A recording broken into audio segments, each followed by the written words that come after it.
அனைவருக்கும் வணக்கம்.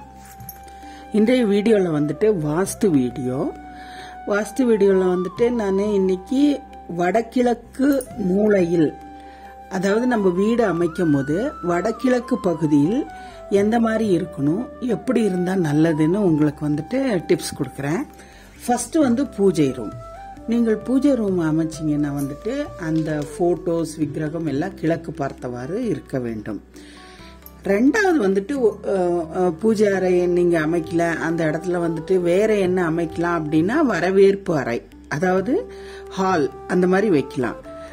அப்புறம் அதுவும் இல்லை அப்படின்னு சொன்னா படிக்கும் அறை, குழந்தைகளுடன் படிப்பறிவு வளரக்கூடிய இடம்னா இந்த வடகிழக்கு மூலை, ஈசான்ய மூலை.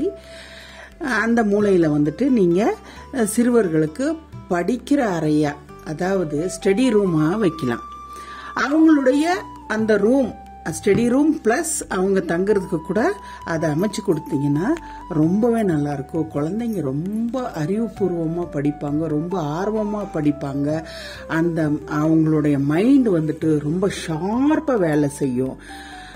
அப்படியும் இல்லைன்னா நீங்க வந்துட்டு முதியவர்களுக்கு தான் அந்த இடத்த தரணும்.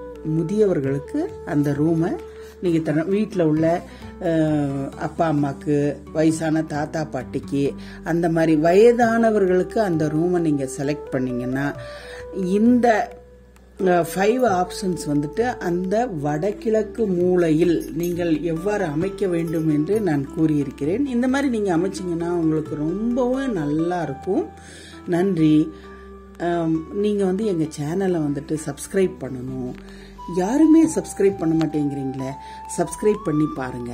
இந்த மாதிரி டிப்ஸ் எல்லாம் வந்துட்டு ரொம்ப அருமையான டிப்ஸ் உங்களுக்கு நான் தந்துட்டு இருப்பேன். நீங்களாம் பயனடையணும், எல்லாருமே நல்லா இருக்கணும். நன்றி, வணக்கம்.